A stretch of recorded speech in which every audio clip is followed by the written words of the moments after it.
Today, we're worrying about the little things, so stick around.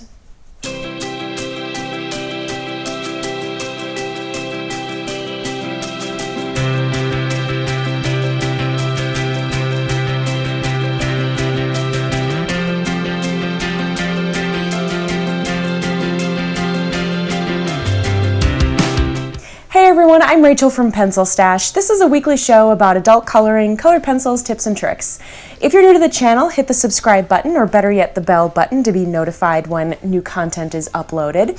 And also, don't forget to hit that like button if you're enjoying my videos. It helps new folks find my channel. Today, we're going to be worrying about the little things. We're going to be going into a page with a lot of little tiny details and tackling them one by one in real time. So head over to my desk with me and we'll get started. Today, we are tackling some details, and this page is perfect. It's from Romantic Country's Second Tale, and it's chock full of tiny little details, all of which can be pretty overwhelming and tedious if you look at them in the context of the whole page. But I'll take you through my process, and I'll do it in real time. So the first thing I'll say is that if you do not have patience, then pages with lots of little details like this will probably drive you crazy. So aside from maybe a cohesive color story, I find it best not to look at the picture as a whole, but instead looking at the page in terms of groupings of objects and treating them like their own little picture inside the page. The other thing I'll tell you is that even though an item may be small, that doesn't mean you can't pack in lots of color and texture to bring these objects to life. So even on the tiniest detail, you'll see me using 4 or more colors. So let's jump into this one as an example. Let's do this basket of apples.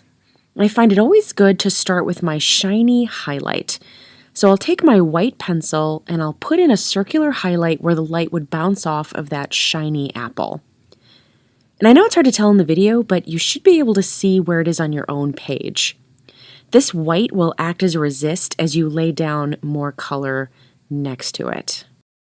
Then I'll go in with a light red or an orangey red, and I'll encircle the white with this color to act as a transition to my deeper reds, and I'll build outward from the white spot to some of those deeper reds. And that's really what you're doing. You're just building and layering color and shadow until it looks just right.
Now I'll take my dark brown and I'll use this to shadow in areas where it might be shadowed from the shelf on top, some of the apples underneath, and that's really what I'm doing. I'm just building and layering color and shadow until it looks just right.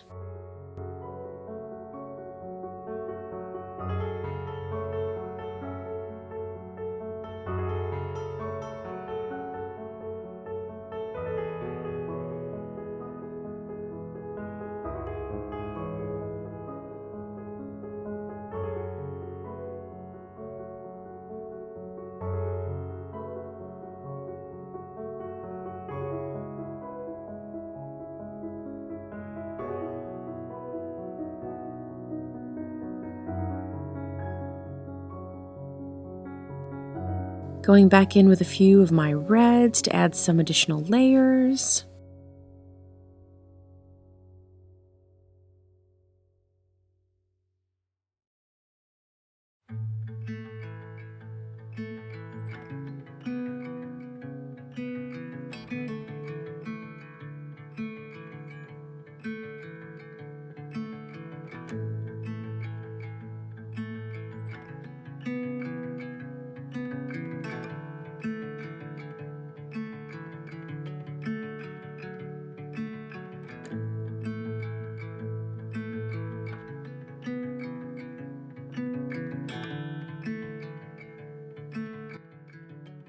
Now I'm going to blend not with my blending pencil, but with my white pencil. Using this white will keep the white highlight white, as well as add some shiny texture to this apple to make it look more authentic. If I used my blender pencil on this, I would have had to steer clear from that white highlight spot, as the red would have been pushed into it a bit more than I want.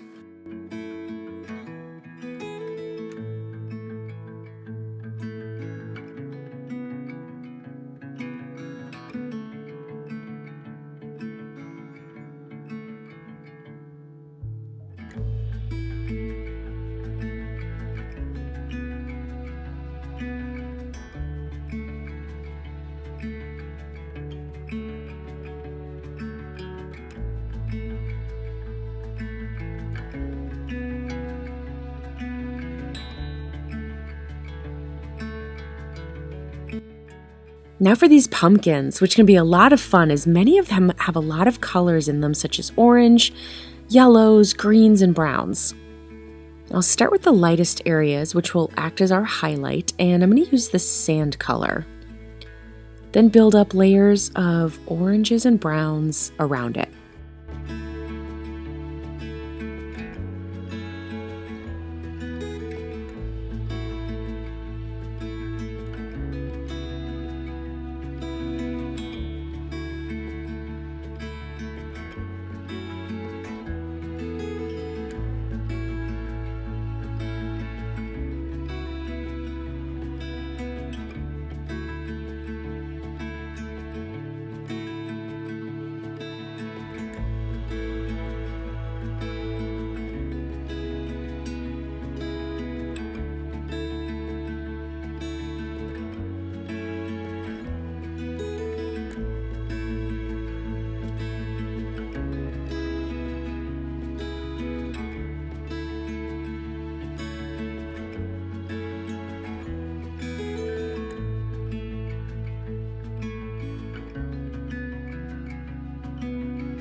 And finally add some fun spots of green.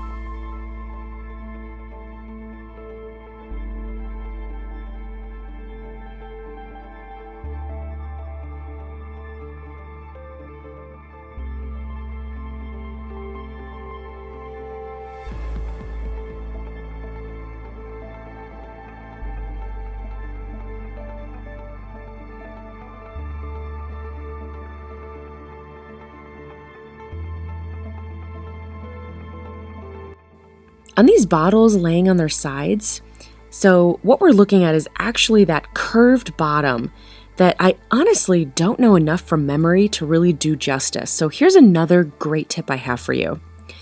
If you're struggling for reference, use Google Images or Pinterest or anything else you'd be able to search and get lots of reference pictures to assist you. This will help a ton, especially when seeing how to highlight and shade an object that has an unusual shape, such as the bottom of a wine bottle.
Moving on to these loaves of French bread, we'll start with our lightest color, our ginger root, to highlight, placing it right along the top face of the loaf.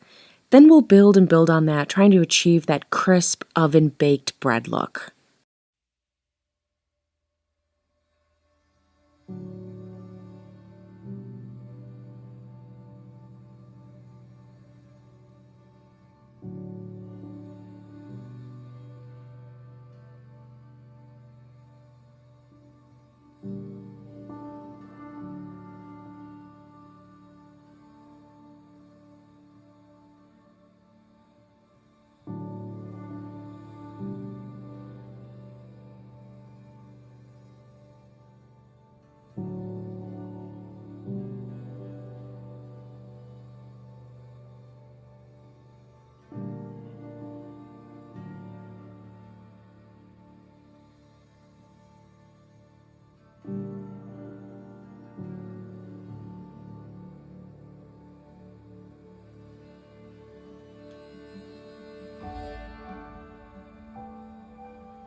I didn't quite know what this basket was of, so I've decided it's wheat, and I'm coloring it accordingly using lots of warm yellows and beiges to build up my base layer.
I also thought this was a great place to add some texture.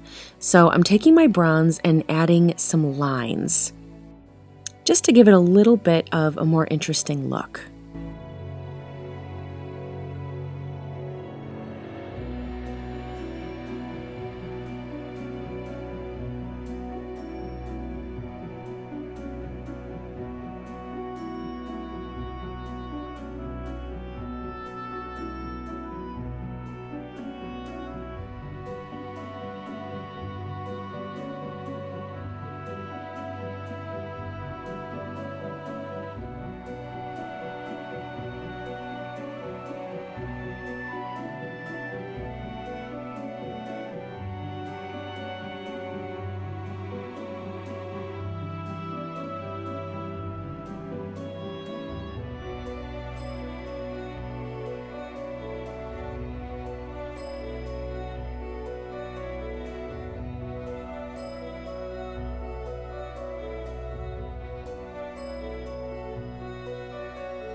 Then my sand color to blend and soften some of those lines.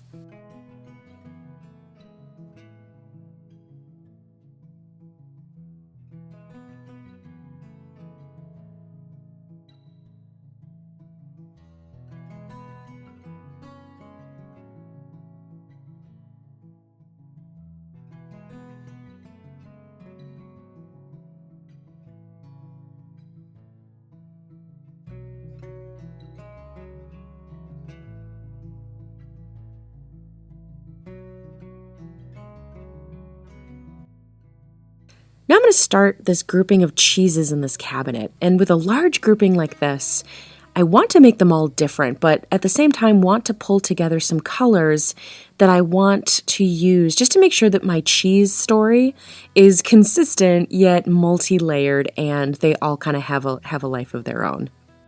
And it's kind of the same story with this one, just lots of layered sandy colors and warm yellows.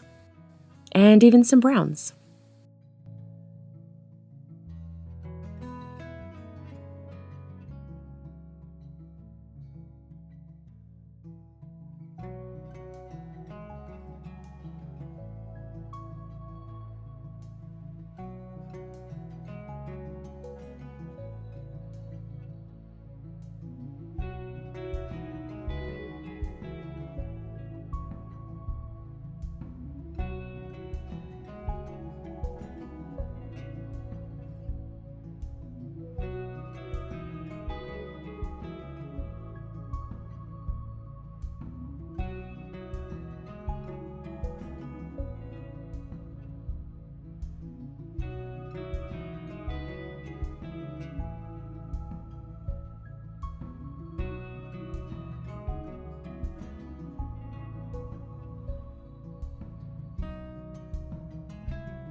Onto these hanging hams. And have to be honest, again, this was another one that I'm not very familiar with, so I used Google Images to help me choose and place my colors. And what I found is that hams have kind of a warm pinkish tone to them. So I'm going to start with this henna color with just real light pressure in certain areas.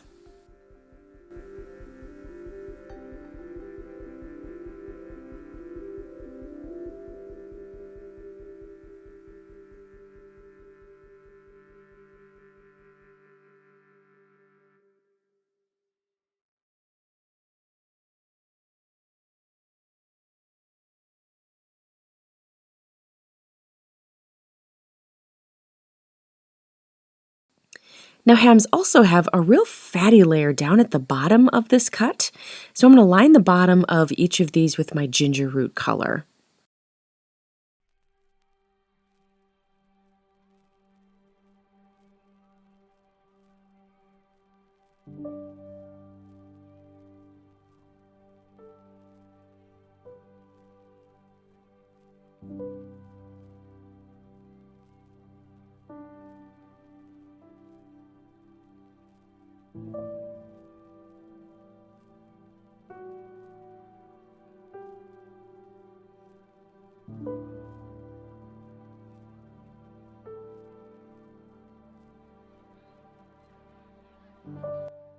Then I'll add some layers of bronze and some browns, and even go back in with that henna color.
Then blend it all together for good measure.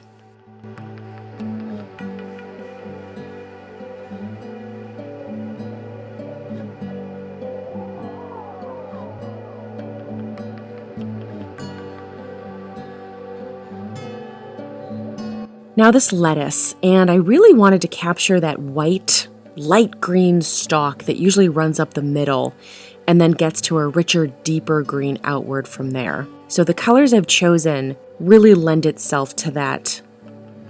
And again, if you're not familiar with what these look like, use a reference. Just pull it up. You know, you might think that lettuce is just one green, and it's so not. It's so multidimensional, multicolored. Don't be afraid to look for a reference photo to help you out.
Now this page also has a ton of little cloths in it, and I've chosen one just to show you how I would color this. And I've got my denim blue here, and I'm just using it to match the outline lines of my checked cloth.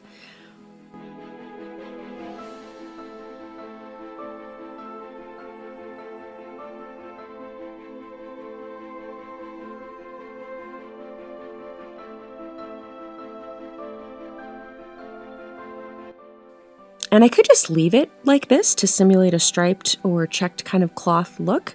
And I'd be just fine doing that, but I'm going to take it just a step further and use my blender to push around this blue a bit. I really like the look that I get by doing this. It just gives it a little bit more of an interesting look of that same denim blue without adding a secondary blue as that sort of fill-in lighter area.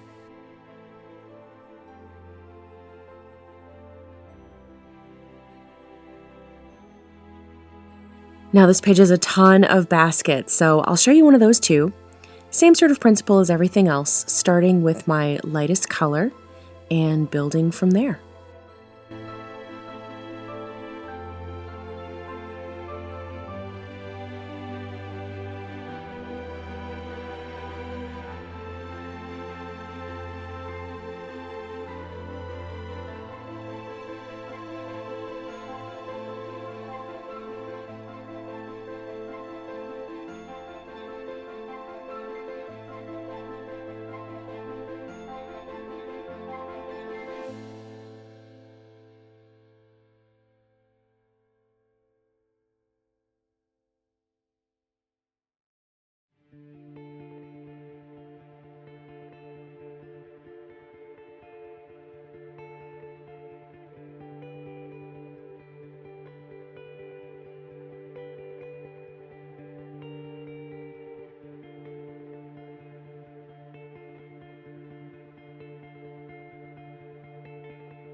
I hope you liked this tutorial. This page is enormous, so I just kind of wanted to isolate some of the little details here. I'm probably going to finish it up in a future video, so if you wanted a more sort of color along kind of approach, hang tight. There might be more to come on this one.